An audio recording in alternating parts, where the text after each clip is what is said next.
Welcome back, everyone.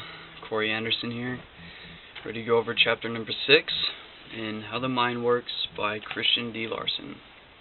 How mental pictures become realities. Every thought is patterned after the mental image that predominates at the time the thought is created. This is another great metaphysical law, and its importance is found in the fact that thoughts are things, that every thought produces an effect on mind and body, and that the effect is always similar to the cause. According to these facts, we can therefore produce any effect desired upon mind or body by producing the necessary thought or mental state, so that when we have learned to control our thinking, we can control practically everything else in life, because in the last analysis it is thinking that constitutes the one great cause in the life of the individual. To control thinking, however, we must understand the process of thought creation.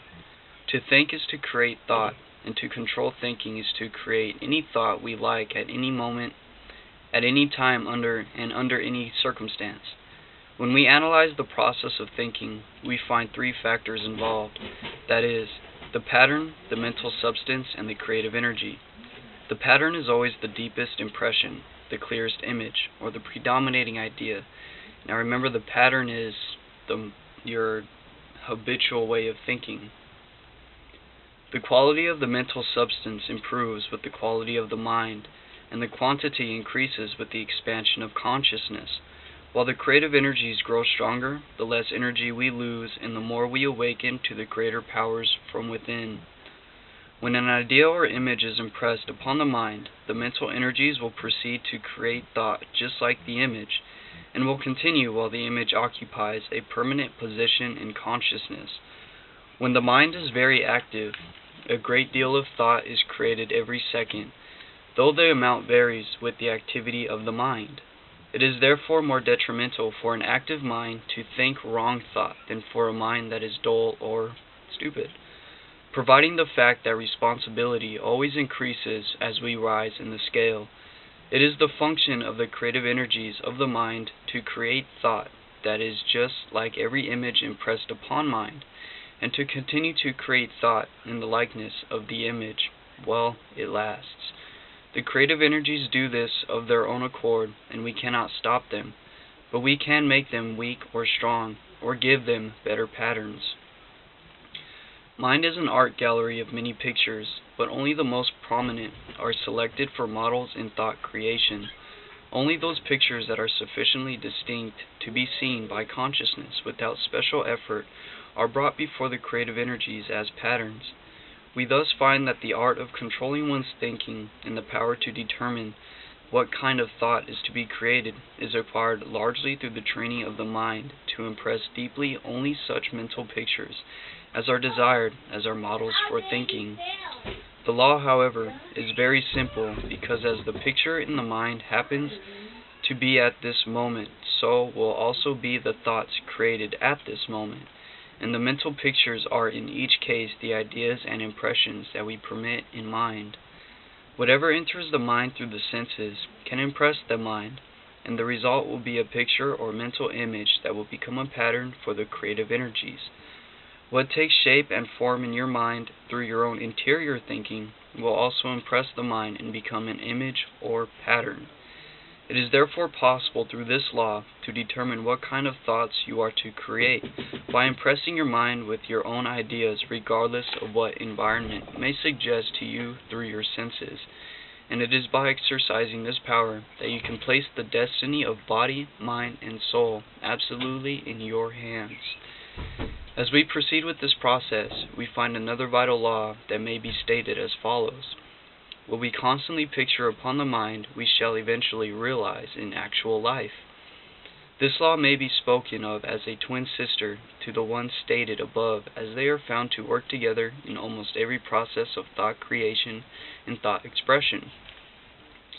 The one declares that all thought is patterned after the predominating mental pictures, while the other declares that the entire external life of man is being daily recreated in the likeness of those mental pictures.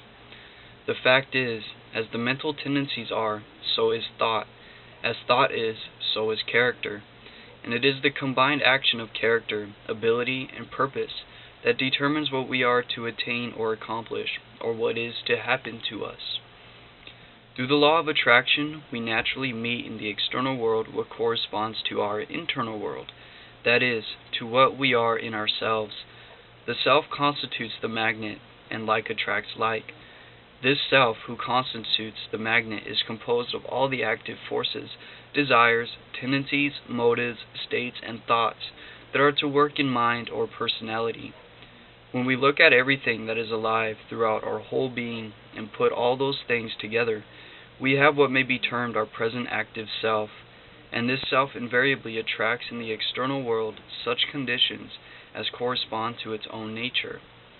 This self and all its parts in the person correspond to the thoughts that we have been creating in mind. In fact, the nature of the self is actually composed of thought, mental states, and mental activities. We realize, therefore, that when we change our thought, the nature of the self will change, and this change will be good or otherwise depending upon the change of thought. Your external life is the exact counterpart of this active self. This self is the exact likeness of your thought, and your thoughts are patterned after the pictures that are impressed upon your mind. Therefore, we understand that whatever is pictured in the mind will be realized in external life, and the reason why is not only simply explained, but can be proven along strictly scientific lines. However, to determine through the law of mind picturing what our external life is to be, every process of mind picturing which we desire to carry out must be continued for a sufficient length of time to give the creative processes the opportunity to make over the whole self. When a certain picture is formed in the mind, thought will be created in the likeness of that picture. This thought goes out and permeates the entire self and changes the self to a degree, but as a rule, it takes some time to change the entire self.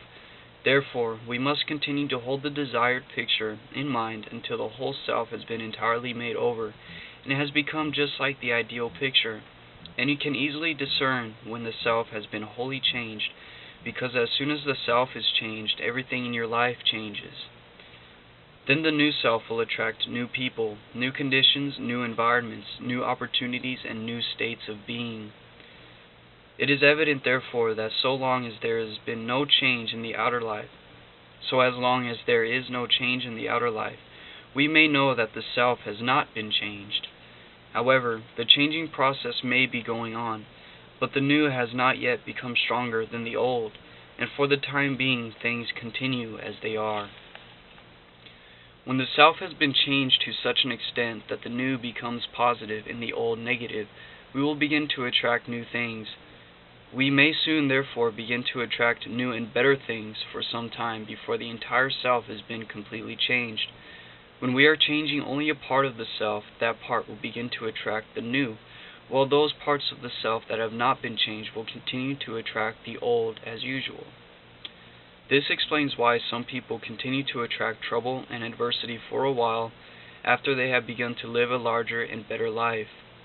In promoting the art of mind, picturing must not change ideas or plans at too frequent intervals, for such changes will neutralize what has been gained thus far, and here is the place where a great many people fail. The average person who wishes to change his life for the better does not hold on to his ideals long enough. That is, he does not give them a fair chance to work in themselves out and bring the expected results. When he does not receive results as soon as he expects, he changes his plans and produces new pictures upon the mind. Thus he begins all over again, losing what he had built up through previous plans, but before long becomes discouraged once more, so try still other ideas or methods. When our ideals are the highest, we know we have to change them.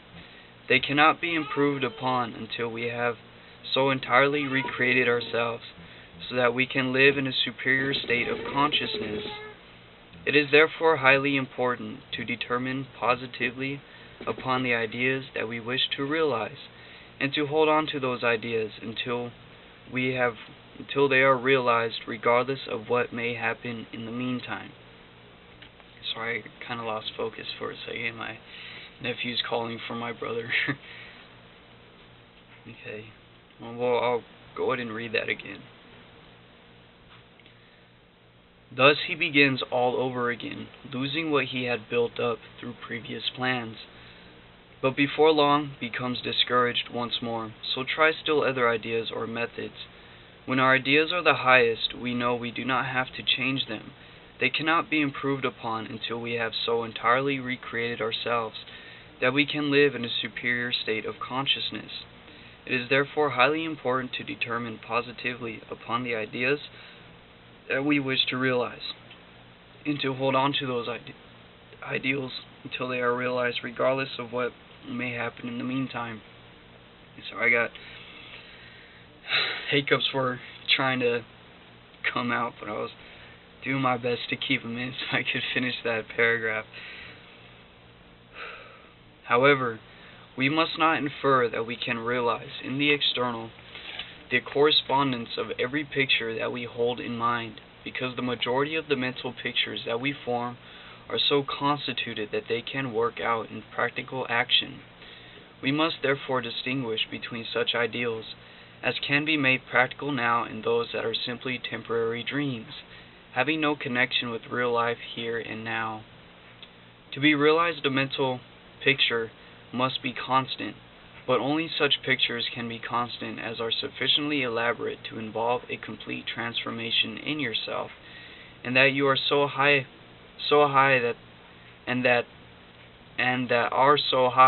that they can act as an inspiration until all the present ideals are realized.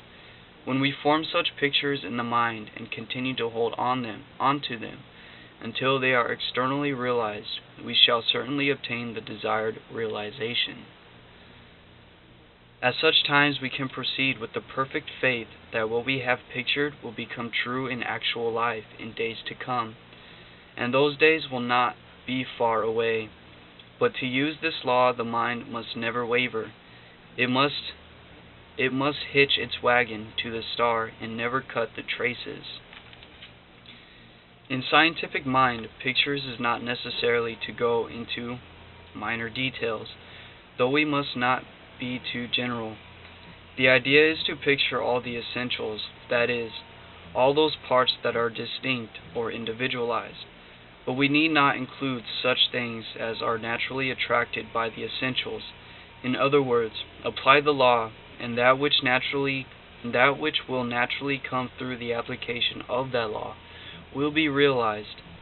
If you wish to realize a more perfect body, it is not necessary to picture the exact physical appearance of that body. You may not know at present what a perfect body should look like. Therefore, picture only the quality of perfection in every part of the physical form, and those qualities will develop and express themselves more and more throughout your personality. And if you wish to enter a different environment, do not give your thought to some special locality, nor to persons and things that would necessarily be included in such environment. Persons come and go, and things are generally the way we wish them to be. To proceed, realize what constitutes an ideal environment and hold that picture in your mind. In analyzing an ideal environment, we would find it to contain harmony, beauty, love, peace, joy, desirable opportunities, advantages, ideal friends, wholesome conditions, and an abundance of the best of everything that the welfare of human life may require. Therefore, we should picture those things and continue to hold them in mind, with the faith that we will soon find an environment containing all those things in the highest degree of perfection. Gradually, we shall find more and more of them coming into our life until we shall find an environment that comes up in every respect to our ideal. The law of mind picturing will also be found effective in changing physical conditions. Any physical malady must eventually disappear if we continue to hold in mind a perfect picture of health and wholeness. Many have eliminated chronic ailments in a few weeks and even in a few days by this method, and all would succeed if they never pictured disease but perfect health only. In the field of achievement, we will find the same effects to hold good. Whenever we fear that we shall not succeed, we bring forth the wrong picture. Thus, the wrong thoughts are created and wrong conditions are produced. In consequence, the very thing we feared comes upon us. When we are positively determined to succeed, however, we picture the idea of success and attainment upon the mind, and, according to the law, success will be realized in external life.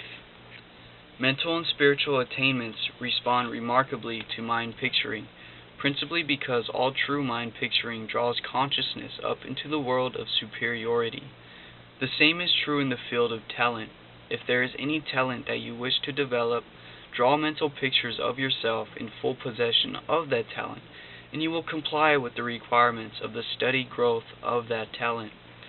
This method alone will accomplish much, but when it is associated with our process of development, the results desired will surely be remarkable. In the building of character, mind picturing is of exceptional importance. If you continue to associate with impure minds and continue to think only of deeds of darkness, you will picture only the wrong upon your mind. Thus your thoughts will become wrong, and wrong thoughts lead to wrong actions. The contrary, however, is also true. So therefore, if we wish to perfect our conduct, we must impress upon the mind only such ideas as will inspire us with desires and aims for greater and higher things. We will admit that character can be influenced most decidedly by mind pictures, but everybody may not be ready to accept the idea that ability, attainment, achievement, environment, and destiny can be affected in the same way. However, it is only a full analysis of the law of mind picturing that is necessary to prove this also to be exact scientific fact. If it is the way we think that determines the quality of the mind, and it is the quality of the mind that determines what our ability, mental capacity, and mental force is to be, and we can readily understand that the improvement of ability will naturally be followed by increase in attainment and achievement, as well as a greater control over fate and destiny. Man is constantly increasing his ability, is making his own future, and is making the future brighter and greater every day. Therefore, if mind pictures can affect mental quality, mental power and mental ability can also affect environment and achievement, and in brief, the entire external life of man. In looking for evidence for the fact that mental pictures can affect ability, simply compare results from efforts that are inspired by high ideals and efforts that are inspired by low ideals, and you will have all the evidence you need. When your mind is filled with pictures of superiority, you will think superior thoughts, thoughts that have more quality, power, and worth, and such thoughts cannot fail to give power, quality, and worth to your talents and faculties. We also find that tendencies, desires, and motives originate largely from mental pictures, and we also know that these factors exercise an enormous power in life. The active self of man is so dominated by desires and tendencies that it is absolutely impossible to change the self until tendencies and desires are changed. But tendencies and desires as well as motives cannot be changed without changing the mental pictures, a fact of extreme importance. Through scientific mind picturing, you can create or eliminate any kind of desire. You can produce or remove any tendency that you like. All that is necessary is to impress upon the mind the perfect picture of a desire or tendencies that you wish, and then continue to hold that picture in the mind until you have results. A mental picture, however, is not necessarily something that you can see in the same way as you see external, tangible things. It is an impression or idea, a concept, and is seen only by the understanding. In order to hold a mental picture constantly in mind, keep all the essentials of that picture before your attention. That is, try to be conscious of the real nature of those powers and possibilities that are represented by the picture. In other words, enter into the very nature of those qualities which that picture represents. The mind is very large, and is therefore possible to form mental pictures of as many ideals as we like, but at first it is best to choose only a few. Begin by picturing a perfect body, an able mind, a strong character, and a beautiful soul. After that, an ideal interior life and an ideal external environment. Thus you have the foundation of a great life, a rich life, and a wonderful life. Keep these pictures constantly before your mind. In fact, train yourself to actually live for those pictures, and you will find that all things in your life changing daily to become more and more like those pictures. In the course of time, you will realize in actual life the exact likeness of those pictures. That is, what you have constantly pictured upon your mind, you will realize in actual life. Then you can form new and more beautiful pictures to be realized in like manner as you build for a still greater future. Okay, so that will be the end of chapter 6. Remember, you have to build that mental picture within yourself, that conception of who you are and who you want to be. You have to be that person already before you could express that person in the without. That is essentially all that he is saying here. And it all starts with your process of thinking, because as spirit, you are in control of the mind. It's like Zig Ziglar says, your mind is like a mental factory. And the thoughts which you entertain, you are pouring into that mental factory. And your body is a perfect reflection of what is going on in this mental factory. So, you want to, that was funny how I did that. I did that circular motion for the functioning of your mind, and yeah, anyway, for what is going on in the body is being expressed, or what is going on in your mind is being expressed through you in the body. So, form the mental pictures of the person you desire to be. Form the mental pictures of the ideas that you want to accomplish. And we all have dreams, we all have goals, we all have aspirations in life. But only those ideas will take root when you believe in those ideas, that is who you are. And that was what you were created to be, because we are all God's children, and God created you in His image, and that is the image of the Spirit. There is nothing you can't do. There is nothing you can't accomplish if you just put your mind to. But it is your responsibility to train your mind to think a certain way, because your body responds to your thought processes. So, that being said, form that mental picture of yourself, keep it, take care of it, and let it grow within you, and you will see the results. If you guys like this video, please share it. If please subscribe. Next, we're going to go over chapter 7, which is the increase of mental power. I'll see you there.